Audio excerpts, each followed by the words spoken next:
তৃণমূলের জন্মলগ্ন থেকেই মাটির বাড়িতে থেকেও দলের হয়ে লড়াই করে আসছেন তিনি। তৎকালীন ক্ষমতাশীল বামফ্রন্টের বিরুদ্ধে তৃণমূলের জোড়াফুল চিহ্নের প্রার্থী হয়ে বামেদের চোখে চোখ রেখে লড়াই করেছেন। এমনকি প্রাণে মেরে ফেলারও বারংবার হুমকির মুখে পড়তে হয়েছিল তাঁকে। বামেদের কাছে পরাজিত হলেও তৃণমূলের হাত আজও শক্তপোক্তভাবে ধরে রেখেছেন তিনি। কিন্তু তাঁর একটাই আক্ষেপ দলের জন্মলগ্ন থেকে। জোড়া ফুলের ঝান্ডা কাঁধে নিয়ে দল করলেও তিনি ওই দলেরই গঠিত সরকারের সুযোগ সুবিধা থেকে বঞ্চিত রয়েছেন। বাংলা আবাস যোজনা, বাথরুম কিংবা বার্ধক্য ভাতা কোনোটাই তিনি পাননি। ৬৩ বছর বয়সের পূর্ব মেদিনীপুরের শহীদ মাতঙ্গিনী ব্লকের পাকুড়িয়া গ্রামের বাসিন্দা বাসুদেব ব্যানার্জি। একদিকে যেমন তার পরিচয়, তিনি একজন ব্রাহ্মণ, আরেকদিকে তিনি তৃণমূলের একনিষ্ঠ কর্মী। সেই ব্যক্তিই আজ আবাস যোজনার বাড়ি থেকে বঞ্চিত। ভাঙা চোরা ছোট্ট মাটির বাড়িতেই বৃদ্ধ বয়সে স্বামী স্ত্রীর জীবন কাটছে। মাথার ওপর বাঁশের দেওয়া মাটির ছাদ প্রায় ভেঙে পড়েছে। টালির চালে টালি ভেঙে বৃষ্টির জল পড়ে বাড়ির মধ্যে। আবাস যোজনার বাড়ি তো দূরের কথা, এমনকি ত্রিপল পায়নি, এমনটাই অভিযোগ তাঁর। প্রাণীর আতঙ্কে বারান্দায় ছোট্ট খাট পেতে তাঁদের রাত্রি যাপন করতে হয়, ঝড় বৃষ্টি কিংবা কনকনে ঠান্ডায়। এই স্যাঁতসেঁতে বাড়িটাই তাদের আশ্রয়স্থল। এর বাড়ি ওর বাড়ি পুজোপাঠ করেই চলছে সংসার। তেমন কোনো রোজগার নেই। ধার দেনা করে 2 মেয়েকে কোনো রকমে তিনি বিয়ে দিয়েছেন। ঋণের বোঝা মাথার ওপর রয়েছে। আর্থিক সামর্থ্য না থাকায় তাঁর পাকাপোক্ত বাড়ি করার ক্ষমতা নেই, যার ফলে সরকারি বাংলা আবাস যোজনার জন্য বিভিন্ন দপ্তরে তাকে যেতে হয়েছে। দুয়ারে সরকার, ব্লক প্রশাসন, ডিএম অফিস থেকে শুরু করে বিভিন্ন জায়গায় আবেদন করেও আবাস যোজনার বাড়িটুকু মেলেনি। পরিস্থিতি তো দেখতেই পাচ্ছেন, এই অবস্থা। রোজ জল ঝড় কাটাতে হচ্ছে ঘরেই। বর্ষা হলে তো ঘরে জল জমে যায়। বাধ্য হয়ে ঘরের ছাদ নষ্ট হয়ে গেছে, সেই ছাদের ভরসা করে ঘরের ভিতরে থাকা যায় না। এই বাইরে বেরিয়ে এসে থাকা, এখানে থাকা মানে টালি ভাঙা, ছাদে জল পড়ে, ছাদ থেকে কোনো রকম রিপেয়ারিং করতে পারি না আর্থিক অনটনের জন্যে। গরিব মানুষ, আমি পুজো আর্চা করে খাই। এই পুজো আর্চা করে তো এত করা সম্ভব নয়। আমি বিভিন্নভাবে সবাইয়ের কাছে আবেদন করেছি, কেউ আমার আবেদন সাড়া দেয়নি। আরও কষ্টের বিষয়, আমি তৃণমূল করি। তৃণমূলের জন্মলগ্নের থেকে একসময় অঞ্চলের আমি প্রার্থী ছিলাম। আজকে আমাকে কেউই চিনেও না। কিছু আবেদন করলে আমার আবেদন সাড়াও দেয় না।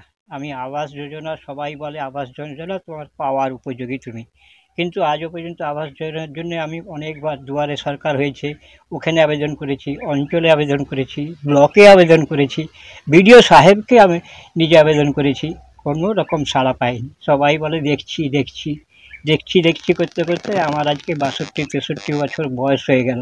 আর আমি কি পেতে পারি? বার্ধক্য ভাতাটাও পেতে পারি না। এটুকুনও তো আমি পেতে পারি, সেটাও আমি পাই না। শুধু তাই নয়, বার্ধক্য ভাতা, ব্রাহ্মণ ভাতা কিছুই মেলেনি তাঁর।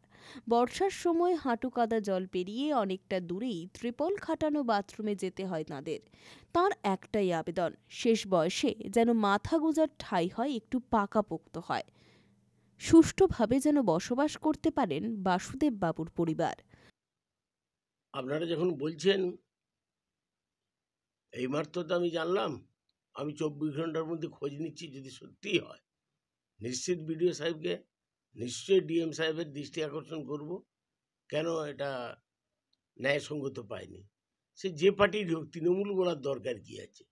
সে বিজেপি করুক, সিপিএম করুক, আর কংগ্রেস করুক, যেই দলই করুক, কোনো দলও না যদি করে, বাংলার মুখ্যমন্ত্রী মমতা বন্দ্যোপাধ্যায় তো ছাদ করে দিবে, তো ব্যর্থ ব্যবসায় ঘোষণা করেছে এবং আবাস যোজনার টাকা আজকেও ছেড়ে দিচ্ছে।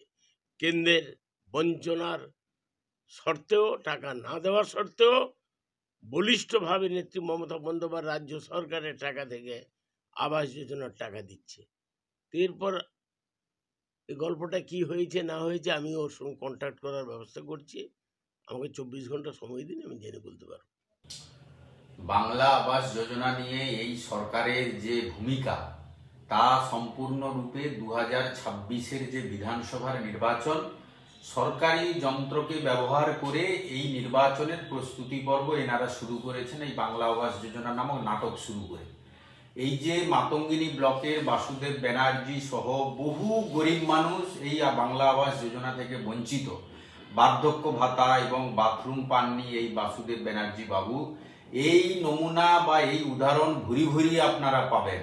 এবং বহু মানুষ, আর সবথেকে একটা বিষয় যেটা আমাদের অবাক ঠেকেছে, কি পদ্ধতিতে এক একটা ব্লকের প্রায় 20% মানুষকে প্রথম লিস্ট তৈরি করেছে, তাদেরকে টাকা দেওয়া হবে, কি পদ্ধতিতে এই লিস্টটা তৈরি করা হয়েছে সেটা এখনো পর্যন্ত আমরা জনপ্রতিনিধি হওয়া সত্ত্বেও এখনো পর্যন্ত আমাদের কাছে পরিষ্কার নয়।